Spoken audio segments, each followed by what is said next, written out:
বাংলাদেশের বিভিন্ন শিক্ষা প্রতিষ্ঠানের ছাত্রছাত্রীরা ট্রাফিক দায়িত্ব পালন করছেন। জায়গাটি হলো Nawab Habibullah model school and college এবং আজমপুর বাস স্ট্যান্ড সংলগ্ন ঢাকা উত্তরার একেবারে প্রাণকেন্দ্রও বলা যায়। ছাত্রছাত্রীরা ট্রাফিক দায়িত্ব পালনের পাশাপাশি পরিচ্ছন্নতার কাজও যে অতি যত্ন সহকারে করেছেন তার রুটের অবস্থা দেখেই বোঝা যাচ্ছে।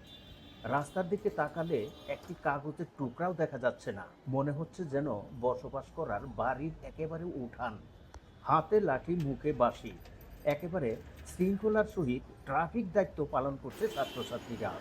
এতে করে পথচারীদের মধ্যেও দেখা যাচ্ছে বিশাল পরিবর্তন।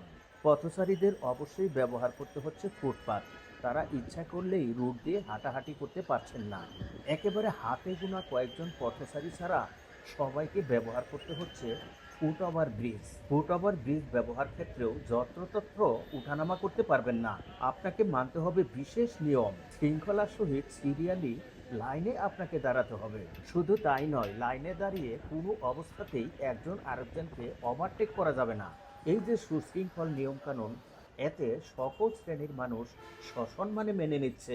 শুধু কি পথযাত্রী, সকল শ্রেণীর যানবাহন রুট দিয়ে অত্যন্ত শৃঙ্খলার সহিত চলাচল করছে। যানবাহন চলছে নির্দিষ্ট গতিতে, কোনো যানবাহনকেই ওভারটেক করতে দেখা যাচ্ছে না। পথযাত্রী ছোট বড় যেই হোক না কেন, কাউকে রুট দিয়ে হেঁটে হেঁটে ক্রস করতে দেওয়া হচ্ছে না, তাদেরকে ফুট ওভার ব্রিজ ব্যবহার করতে বলা হচ্ছে।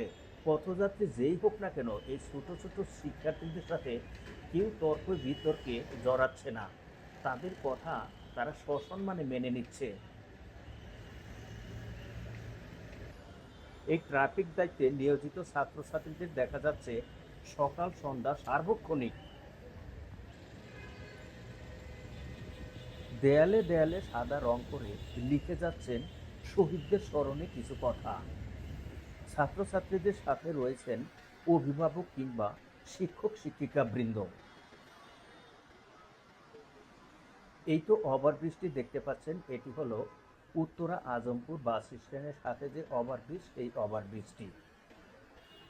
ছাত্রছাত্রীদের পাশেও দেখা গিয়েছে বিভিন্ন প্রতিষ্ঠান সমূহের প্রতিনিধিগণ। এই প্রতিনিধিগণ ছাত্রছাত্রীদের এই সুন্দর কাজে খুশি হয়ে উপহার হিসাবে দিচ্ছেন পানির বোতল, কিছু খাবার, ছাতা, টুপি, এই ধরনের সামগ্রী। যাই হোক, ছাত্রছাত্রীদের এই সুন্দর কাজের জন্য সবার মুখে মুখেই প্রশংসা। সাধারণ মানুষের প্রত্যাশা হলো সুন্দর হয়ে উঠুক আমাদের এই ছোট্ট বাংলাদেশ, হাসি ফুটে উঠুক প্রতিটি ঘরে ঘরে, প্রতিটি মানুষের মুখে।